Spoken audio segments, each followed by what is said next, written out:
नमस्कार, मी स्नेहा. आपण पाहताय साम टीव्ही न्यूज. साम संजीवनी या आरोग्य विशेष कार्यक्रमात तुम्हा सगळ्यांचं स्वागत. आज आपण चर्चा करणार आहोत डोळ्यांच्या पडद्याचे आजार आणि त्यावरील आयुर्वेदिक उपचार या विषयावर. आणि त्यासाठी आपल्या स्टुडिओत आलेले आहेत डॉक्टर परमात्मा आत्माराम ठाकरे. डॉक्टर, तुमचं खूप खूप स्वागत. नमस्कार. डॉक्टरांशी चर्चा करणार आहोत, मात्र त्याआधी डॉक्टरांची ओळख करून देते. डॉक्टर परमात्मा आत्माराम ठाकरे हे विश्वमाय आयुर्वेदिक चिकित्सालय आणि पंचकर्म तसंच संशोधन केंद्र वाशिम याच्या माध्यमातून गेल्या 11 वर्षांपासून रुग्णसेवा देत आहेत. तसंच डोळ्यांचे विविध आजार, डोळ्यांच्या पडद्याचे आजार, त्याचे दुर्धर आजार यावर आयुर्वेदिक प्लांट स्टेम सेल थेरपीच्या माध्यमातून वैद्यांनी अनेक रुग्ण यशस्वीरित्या बरे केलेले आहेत. तसंच डोळ्यांमधील पेशी, मज्जातंतू यांची नवीन उत्पत्ती करून डोळ्यांची दृष्टी वाढवणे, तसंच या सगळ्यासाठी आयुर्वेदिक प्लांट स्टेम सेल थेरपीचा वापर करणे हे सरांच्या थेरपीचं वैशिष्ट्य आहे. तसंच लहान मुलांचे आजार, स्त्रियांचे आजार, तसंच वाताचे अनेक विकार, मेंदूचे विकार आणि तोंडाचे, घशाचे, नाकाचे विकार यावर हजारो रुग्णांना त्यांनी उपचार करत आयुर्वेदिक प्लांट स्टेम सेल थेरपीच्या माध्यमातून त्यांनी बरं केलेलं आहे. तसंच त्यांच्याकडे याच क्षेत्रातला अनेक वर्षांचा अनुभव आहे. श्री विश्वमाय आयुर्वेदिक चिकित्सालय हे महाराष्ट्रातील एकमेव असं चिकित्सालय आहे जे आयुर्वेदिक चिकित्सालय आहे आणि त्यातसुद्धा जिथे डोळ्यांच्या आजारांवर आयुर्वेदिक प्लांट स्टेम सेल थेरपीच्या माध्यमातून उपचार केले जातात. चला तर मग आपण चर्चेला सुरुवात करूया. डॉक्टर, खरं तर डोळ्यांच्या पडद्याचे आजार आणि त्यावरील आयुर्वेदिक प्लांट स्टेम सेल थेरपीचे उपचार यावर आपण चर्चा करतोय. तर पहिल्यांदा असा प्रश्न विचारावासा वाटतो की डोळ्यांचे पडद्याचे आजार जे आहेत ते नक्की कुठले आहेत? सध्या एक 10 ते 12 आजार असे आहेत की ते खूप महत्त्वाचे आहे. त्याच्यामध्ये पहिला जो पडदा आणि रक्तवाहिन्या याला सूज यायला लागते. सूज आल्याच्या नंतर तिथे सूज येऊन नंतर तिथं रक्तस्राव व्हायला लागतो. रक्तस्राव झाल्यानंतर त्याला रेटायनल ब्लिडिंग म्हणतो, रेटायनल इडिमा म्हणतो. आणि नंतर ही सूज येऊन रक्त तिथे साठल्याच्या नंतर तिथे रक्ताच्या गाठीसुद्धा तयार व्हायला लागतात. ह्या गाठी जर झाल्याच्या नंतर जसं मी पूर्वी पण सांगत आलो आणि आता पण सांगतो, जे इमेज जी रेटिनावर पडते ती पडल्याच्या नंतर ती ऑप्टिक नर्व्स किंवा नसामधून ती मेंदूपर्यंत घेऊन जाण्याचं कार्य त्या नसाचं आहे. पण तिथं सूज आल्याच्या नंतर किंवा तिथं डिफेक्ट आल्याच्या नंतर ती इमेज मेंदूपर्यंत पोहोचत नाही. आणि हे मेंदूपर्यंत न पोहोचल्यामुळे त्या रुग्णाला ऑब्जेक्ट कोणता आहे हे कळत नाही. त्याच्यामुळं अंधत्व हा तिथं निर्माण होतो. मग थोडंसं कोणाला जवळचं कमी दिसतं, कोणाला लांबचं कमी दिसतं, काही पेशंट पूर्ण ब्लाइंड असतात. अशा स्वरूपाचे आजार आहेत. आता रेटायनल डिटॅचमेंट पण सांगितलेलं आहे. जर तिथं सूज येऊन जर पडदा जर सुटत असेल, मग त्याचे बरेच असे कारण आहेत. आपण ते पुढे बघू की साईडला जो ऑर्बिट असतो त्याला अटॅच असतो रेटिना, तो एका साईडनं सुटायला लागतो. सुटल्याच्या नंतर त्याला रेटायनल डिटॅचमेंट म्हणतात. रेटायनल होल आहे, पडद्याला एक प्रकारचं छेद पडतं किंवा होल निर्माण होते. आणि नंतर रेटिना हा कायमस्वरूपाचा निखळतो किंवा तो संपूर्ण सुटतो. त्या स्टेजमध्ये रुग्णाला परमनंट व्हिजन जाते, कायमस्वरूप अंधत्व यायला लागतं. पडद्याला कधी कधी सूज सुद्धा येऊ शकते. तर सूज येण्याचं नेमकं कारण काय किंवा अशी अनेक कारणं असतील तर ती काय? बरोबर. याच्यामध्ये एक सगळ्यात महत्त्वाचं जर मेजर कारण असेल तर ते पहिले BP आहे. 2 नंबरचं मधुमेह आहे. त्याच्यात मधुमेहजन्य, हृदरोगजन्य, आता डायबेटिक रेटॅनोपॅथी नावाचा एक आजार आहे. आता शुगरमध्ये काय होतं, बरेच रुग्ण बरेच दिवसाचे गोळ्या खात असतात. कधीही आजार उत्पन्न होतो तो लगेच होत नाही. शरीरामध्ये असंख्य कारणं एकत्र येतात आणि नंतर हळूहळू शरीरात जमायला लागतात. आणि नंतर मग पडद्याची सूज येणं, पडदा सुकणे, पडदा झिजणे किंवा रक्तवाहिन्यामध्ये आतमध्ये रक्तस्राव होणे, रेटायनल ब्लिडिंग होणे हे एका दिवसात होत नाही. वारंवार शुगर ही 250, 300, 400 पर्यंत वाढत राहते. बरेच रुग्ण जे आहेत की गोळ्या प्रॉपर घेत नाहीत आणि कधी खातात कधी खात नाहीत. असं 2-3 वर्ष 4 वर्ष चालतं. 6 वर्षाच्या नंतर जे शरीरामधले विष आहेत ते रक्तामध्ये यायला लागतात आणि मधुमेह जे आहे तो शरीरामध्ये गोडवा तयार व्हायला लागतो, चिकट कफ निर्मिती व्हायला लागते, शरीरामध्ये विष साठायला लागतात. त्याचा परिणाम स्वरूप म्हणून रक्तवाहिन्यावर सूज येणं किंवा त्या झिजणं अशा स्वरूपाचं डायबेटिक रेटॅनोपॅथीचा पार्ट आहे. हे एक महत्त्वाचं कारण आहे. हृदरोग पण तसंच आहे. जसं मी मागं सांगितलंच होतं की हृदरोग जेव्हा ब्रेन स्ट्रोक येतो किंवा BP खूप वाढते, BP खूप प्रमाणात 120 ची जी वरची BP आहे ती 220 पर्यंत जाते आणि नंतर त्या रुग्णाला ब्रेन स्ट्रोक येतो. ब्रेन स्ट्रोक आल्याच्या नंतर त्यांच्या रक्तवाहिन्या जे आहे ते मेंदूच्याही सुकायला लागतात, तिथे रक्तस्राव जमा व्हायला लागतो आणि नंतर रुग्णाची जी दृष्टी आहे ती कायमस्वरूपीची जाते किंवा काही रुग्णाची कमी होते. असं एक मेजर कारण आहे. त्याच्यामध्ये किडनी फेल्युअरसारखे आजार आहेत. आता वारंवार BP शुगरच्या गोळ्या खाऊन बऱ्याच रुग्णांना किडनीवर सूज येणं हे सुरू होतं, त्यात क्रिएटिन वाढतं आणि नंतर त्याचा परिणाम स्वरूप म्हणूनही डोळ्याचं एक अंधत्व किंवा डोळ्याच्या पडद्याला सूज येणं किंवा ते झीज होणे अशा स्वरूपाचे आजार बघू शकतो. दुसरा याच्यामध्ये एक महत्त्वाचा जो पार्ट आहे तो ॲक्सिडेंटल एक पार्ट आहे की ॲक्सिडेंट झाल्याच्या नंतरही पडद्याला सूज येऊ शकते किंवा रक्तवाहिन्याची नसांना झीजसुद्धा होऊ शकते. याच्यामध्ये वारंवार असे TB सारखे आहेत. आता वारंवार जर रुग्णाला श्वासाचे आजार असतील, उदाहरणार्थ दम्याचा आजार आहे, सर्दीचा आजार आहे, शिंका वारंवार येत असतील, असा एक रुग्ण आहेत की वारंवार जर शिंका 15-20 येत असतील तर ते नाकातून शिंका येतात आणि त्या शिंका नाकातून आल्याच्या नंतर पडद्यावर रेटिनावर प्रेशर राहतं. बऱ्याच रुग्णाची शिंकेतून पडदा सुटला, रक्तवाहिन्या झिजायला लागल्यात, रक्तवाहिन्या सुकायला लागल्यात. हे आश्चर्य वाटेल लोकांना, पण असे रुग्ण आहेत. पण या कारणाचा पूर्ण आयुर्वेद विचार करतो आणि त्याच्यावर उपचारही आपल्याला त्या पद्धतीनं पुढे आयुर्वेदामध्ये 100% आहेत. फक्त रुग्ण त्या वेळेत येणं गरजेचं आहे आणि वेळेच्या आधी रुग्ण जर आयुर्वेदाकडे आला तर निश्चितच रुग्णांना कायमस्वरूपाचं जे अंधत्व आहे ते आपण पूर्णतः टाळू शकतो किंवा ज्या नसावर सूज येऊन त्याची सुकणं सुरू आहे हे पण आपण टाळू शकतो. अशीच एक रुग्णाची पुढे प्रतिक्रिया दिलेलीच आहे आणि त्या रुग्णाने स्वतःचा जो उपचारातून अनुभव व्यक्त केला आहे ते आपण पुढे बघूच. नक्कीच. माझं नाव बाबूराव विठ्ठल नरळे, राहणार मंगरुळपीर. आज मी डॉक्टर साहेबाकडे आलो आहे. डोळ्यामध्ये माझ्या औषध टाकल्यानंतर मला एकदमच फरक वाटायला लागला. ॲक्च्युअल माझी 2019मध्ये एन्जिओप्लास्टी झाली. मला BP आणि शुगर ही 5-6 वर्षापासून आहे. पण आज मी औषध टाकल्याबरोबर मला जवळपास 40 ते 45 फुटापर्यंत एकदम क्लिअर दिसायला लागलं आहे बिना चष्म्याचं. आणि चष्म्यानंतर मला स्पष्ट दिसणारच आहे, पण समोरच्या व्यक्तीचा चष्मा आहे किंवा नाही हे मला समजत नव्हतं 40-50 फुटावर. आज ते पूर्ण क्लिअर मला चष्मा दिसायला लागला आणि मी चेहरा त्यांचा स्पष्ट बघायला लागलो. किती मिनिटं? हे साधारण सर आमचा काय 5 मिनिट झाले, 10 मिनिट झाले असते, असं 10 मिनिट झाले. हो.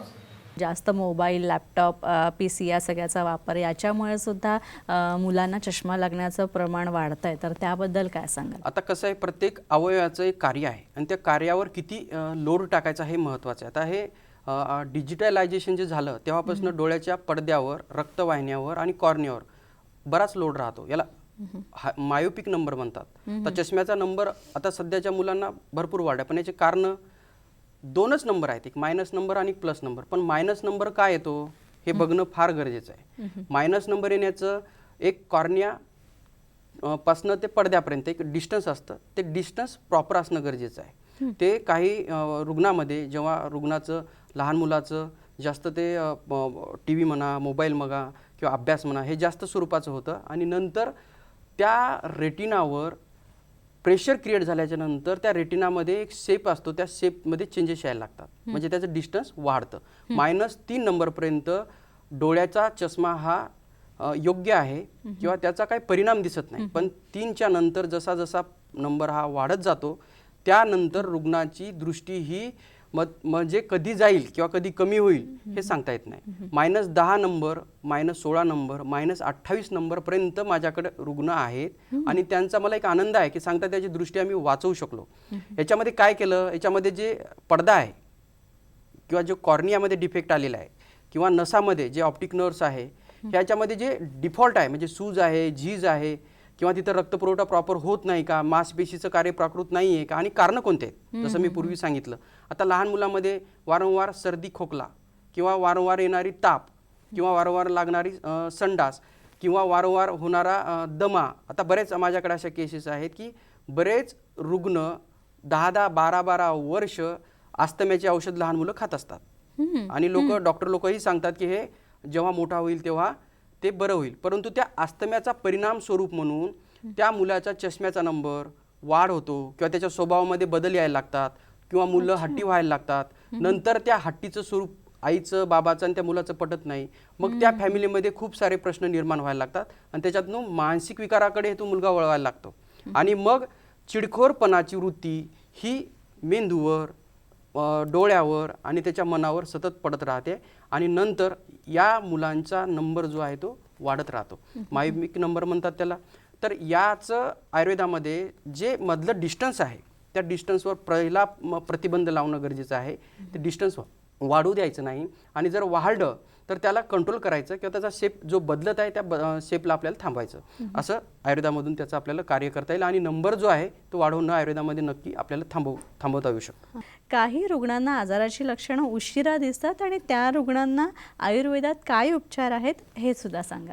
हे एक कारण असतं की मानसिकता आणि काही रुग्णाला उशिरा लक्षणं दिसतात, त्याच्यात नसलेलं सामंजस्य, ह्या दोन डिफिकल्टी आहेत. आणि जेवढं आजार शरीरात वास्तव्य केलं तेवढा त्याला वेळ द्यावाच लागतो. चांगल्या गोष्टीला वेळ द्यावा लागतो तर ती चांगली गोष्टीचं रूपांतर चांगल्या रिझल्टमध्ये मिळेल. नाही तर काय होणार, जे यश आहे ते शॉर्ट टाईम राहील आणि आयुर्वेदाचे एकदा उपचार सुरू झाल्याच्या नंतर त्याचा रिझल्ट जे आहेत ते लाँग टाईम आहे. उदाहरणात्मक कसं, आता जी दृष्टी आहे, आता बरेच आमच्याकडे रुग्ण येतात आणि डोळ्यामध्ये इंजेक्शन घेतलेत, रक्तवाहिन्या सुकल्यात, पडदे झिजलेत, इंजेक्शन झालं, लेझर झालं, लॅसिक झालं, डोळ्यामध्ये गॅस सोडला, परंतु याची दृष्टी काही कालावधीपर्यंतच राहते. परंतु नंतर ती दृष्टी हळूहळू कमी होते, लाखो रुपये लावून सुद्धा.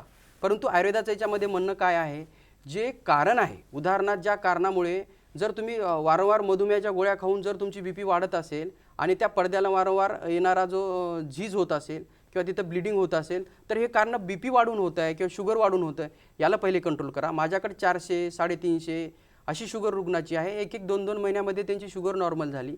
शुगर नॉर्मल झाल्याच्या नंतर त्यांच्या जो पडदा आहे, रक्तवाहिन्यावर आहे, याच्यावर जो परिणाम येत आहे ते पहिले बेसिक थांबला आणि थांबल्याच्या नंतर जी झीज आहे, सुकणं आहे ते थांबलं. आणि हे थांबल्याच्या नंतर काय झालं, त्या पडद्याची रक्तवाहिन्याची ताकद व्यवस्थित मेंटेन झाल्यामुळे दृष्टी ही लॉंग लाईफपर्यंत सुदृढ राहते किंवा सबल राहते.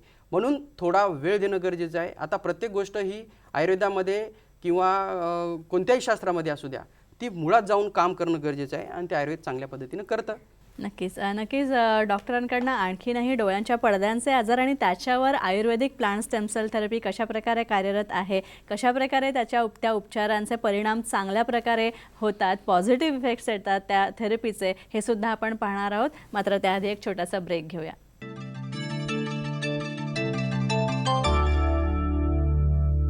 ब्रेकनंतर साम संजीवनीमध्ये आपलं स्वागत. आपल्याबरोबर आहे डॉक्टर परमात्मा आत्माराम ठाकरे. डॉक्टर, खरं तर डोळ्यांच्या पडद्यांचे आजार जे असतात तर तुमच्या पोटाचे विकार आणि त्याचा परिणाम तुमच्या डोळ्याच्या नसांवर होतो का? आता याच्यात कसं महत्त्वाचं जे पाचनक्रिया ही आयुर्वेदामध्ये एक फार महत्त्वाची गोष्ट सांगितलेली आहे. तर इथं पाचक अग्नी हा महत्त्वाचा पार्ट आहे. आता पाचक अग्नी आहे कुठे, स्टमकमध्ये आहे आणि आतडे कुठं आहेत, नाभीच्या संबंधात आहेत आणि नाभीच्या आजूबाजूला 7 फुटाचे आतडे आहेत. तर ते रक्तापासून बनलेले आहेत आणि ते कफापासून जो पार्ट आहे तो ऊर्ध्वजत्रुगातला बनलेला आहे, म्हणजे मेंदूचा, डोळ्याचा. कफ, इन शॉर्ट सांगायचं, कफ आणि रक्त ह्या 2 गोष्टी किंवा पित्त ह्या फार महत्त्वाच्या आहेत. तर पाचक अग्नी जर असेल तर ज्याचं पित्त प्राकृत आहे, कफ प्राकृत आहे, वात प्राकृत आहे, त्यांचं पाचनशक्ती ही चांगली असते. पाचनशक्ती झाल्यानंतर शरीरामध्ये आहार रस बनतो. आहार रसाचं रूपांतर रक्तात होतं आणि रक्ताचं रूपांतर मांस, मेद, अस्थी, मज्जा, शुक्र हे 7 धातू सांगितलेले आहेत आणि त्याचा परिणाम जो आहे तो सार्वदेहिक शरीरावर असतो. ते जर प्राकृत असतील तर शरीर हे चांगलं राहतं. आणि एक मल स्वरूप सांगितलेले आहेत. शरीरामध्ये 3 मल आहेत, मल, मूत्र आणि स्वेद.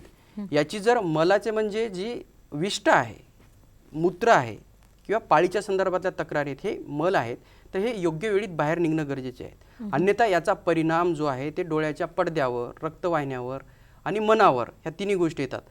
असे काही पोटाचे आजार आहेत की ते 4 कारणामुळे फार महत्त्वाचे आहेत. एक तर वेळा, रात्रीची वेळ जेवण करणं, सकाळची आणि दुपारची वेळेचे नियोजन नसणे, वेळ मिळेल तेव्हा खाणे, मिळेल तिथे खाणे आणि झोपण्याची कारण. एक झोपणं हे फार महत्त्वाचं आहे. त्याला निद्रा सांगितलेले 6 प्रकारचे निद्रा सांगितलेले आहेत. जर अन्न खाऊन रात्री 10 ते 2च्या दरम्यानच जर पाचनशक्ती होत असेल तर रात्री 12 वाजता जर तुम्ही जेवण केलं तर ते पाचन होणार नाही. मग त्याचा परिणाम हा पडद्यावर, रक्तवाहिन्यावर येतो आणि याच्यामध्ये एक सगळ्यात महत्त्वाचा रोल प्ले करतो तो म्हणजे स्टमक आणि दुसरं म्हणजे यकृत.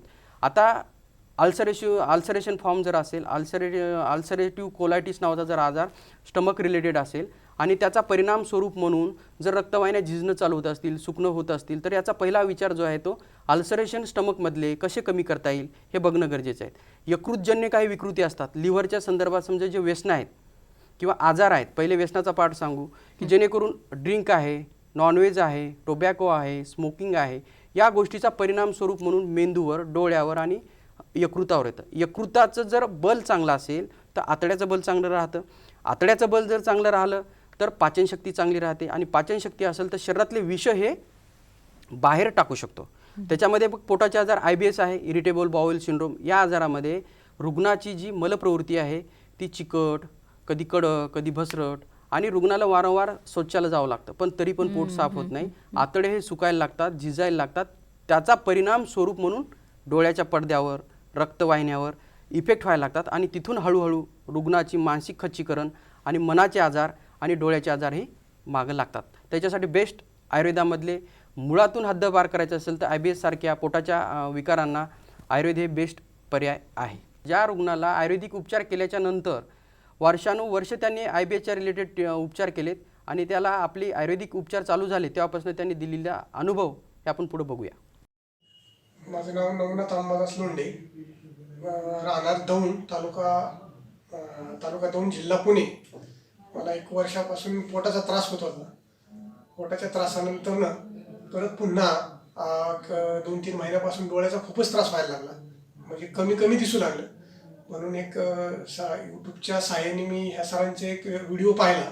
त्याच्यानंतर म्हणलं एकदा भेट देऊया आणि आज मी या ठिकाणी त्यांना येऊन भेट दिली आणि एक औषधं डोळ्यामध्ये टाकल्यानंतर 15 ते 20 मिनिटानंतरच मला खूप सारा म्हणजे फरक दिसू लागला. आणि आता बघूया पुढं काय, पुढे जे काही औषधं वगैरे देतील त्या समोरून प्रयत्न. किती % फरक पडला? साधारणतः मला इथं आल्यानंतर 50% फरक पडला. पूर्वी कसं दिसायचं? पूर्वी मला दिसायला लाईट जरी असली तरी थोडंसं अंधुक दिसायचं, पण आता त्या औषधं टाकल्यानंतर बऱ्यापैकी 50% तरी मला त्याच्यानंतर जास्त क्लिअर दिसायला लागला. छोटा मोबाईलचा फॉन्ट वगैरे जरा आता बरा वाटतो का दिसायला? हो. जे पहिले कसं दिसायचं मग? पहिलं मला ते असं व्हॉट्सअपचे अक्षर सुद्धा एकदम जवळून पाहायला लागायची, तर आता बऱ्यापैकी मी लांबून जरी धरलं तरी मला अगदी स्पष्ट ते दिसू लागले. डॉक्टर, डोळ्याच्या पडद्याला किंवा नसेला सूज येऊन कायमस्वरूपी अंधत्व येऊ शकतं का? म्हणजे तशी शक्यता आहे का? आणि जर तशी शक्यता असेल तर ते टाळण्यासाठी आयुर्वेदात आणखी काय काय सांगितलेले आहेत उपचार? आता याच्यामध्ये कसं आहे, महत्त्वाचं अंधत्व येण्याचं कारण मी तुम्हाला सांगितलं. त्याच्यात महत्त्वाचा पार्ट आहे की कारणं कोणते, ते पहिले कारणं बघणं गरजेचं आहे आणि त्या कारणाचं मूळ शोधन किंवा शरीराच्या बाहेर हद्दपार करणं गरजेचं आहे. मग इथं रुग्णाला आमचा एक डाएट प्लॅन असतो की त्यानुसार तुम्ही खाणं पिणं वागणं ठेवा. आहाराचं नियोजन केलेलं असतं आणि दिनचर्येचं सुद्धा नियोजन केलेलं असतं. मग याच्यामध्ये सगळ्यात महत्त्वाचे 2 पार्ट आहेत. याच्यात एक शोधन चिकित्सा आहे आणि एक शमन चिकित्सा आहे. शोधन म्हणजे हा पंचकर्माचा भाग येतो आणि शमन म्हणजे पोटातनं दिलेले औषध. जर आजार तुमचा पहिल्या आणि दुसऱ्या अवस्थेमध्ये असेल तर पंचकर्म करण्याची गरज पडत नाही, परंतु रुग्णाची आजाराची अवस्था आणि रुग्णाचं जर शरीराचं बल कमी असेल तर त्यांना पंचकर्माचा आधार घ्यावा लागतो. आयुर्वेदामध्ये पंचकर्मामध्ये एक श्रीकृष्णाच्या चक्रासारखं त्याचं कार्य आहे. पंचकर्म केल्याच्या नंतर शरीरातले विषय बाहेर निघतात आणि विषय बाहेर निघाल्याच्या नंतर रुग्णाची जी शरीरावरचा लोड आहे, शरीरातल्या रक्तावरचा लोड आहे, आजाराचा लोड आहे, या लोडामुळे किंवा प्रेशरमुळे शरीरातलं व्याधिबल हे कमी व्हायला लागतं. मग आपल्याला काय करायचं आहे, हँडिकॅप हे 2 पद्धतीने करायचं. एक तर मूळ कारण शोधायचं, त्याला हँडिकॅप करायचं किंवा त्याच्यावर उपचार करायचे. आणि जे डोळ्याचे डिफेक्ट आहेत ते स्टेम सेल थेरपीनं आम्ही डायरेक्ट डोळ्यामध्ये सोडतो आणि सोडल्याच्या नंतर त्याचे जे सेल्स आहेत, जो एक पार्ट डॅमेज झाला किंवा तो झिजला, त्याचं कारण शोधा आणि त्याच्यावर उपचार करा. रिझल्ट फास्ट दिसतील. आता याच्यात सगळ्यात महत्त्वाचा जो पार्ट आहे तो पंचकर्माचे 5 पार्ट आहेत. जर कफज विकार असतील, रुग्णाला वारंवार सर्दी, शिंका, दमा, श्वसनाचे विकार असतील, त्यांना पंचकर्मातलं वमन हे सगळ्यात बेस्ट कार्य करतं. एक वमन वासंतिक वमन असतं. जेव्हा पळसाला फुलं असतात तेव्हा ते उलटीचं औषध द्यायचं. 1 ते 2 लिटरपर्यंत कफ हा शरीरातला बाहेर पडतो आणि कफाचे विकार जे आहे ते 70 ते 80% तिथेच हद्दपार होतात. त्या रुग्णाला त्याच्यासोबत कफ न वाढू द्यावेत याच्यासाठी डाएट प्लॅन दिला जातो. आणि नंतर एक पित्ताच्या विकारासाठी ज्या लोकांना ॲसिडिटी बरीच होत असेल किंवा पोट साफ होत नसेल किंवा ॲसिडिटी होऊन अंगावर त्वचा विकार होत असतील, डोळे लाल होत असतील, डोळ्याला खाज येत असेल, वारंवार पडद्याला सूज येत असेल, सूज येऊन रक्तस्राव होत असेल तर त्यांना विरेचन चिकित्सा ही सगळ्यात बेस्ट आहे. विरेचन म्हणजे काय, औषधं हे पोटात दिले जातात आणि त्याच्याद्वारे एक जुलाब, एक साधारण 5 ते 7 जुलाब होत असतात. एक महिन्याला ही ट्रीटमेंट करणं गरजेचे असते आणि ही ट्रीटमेंट केल्याच्या नंतर शरीरातले जे विषय आहेत ते पित्ताच्या स्वरूपात बाहेर पडायला लागतात.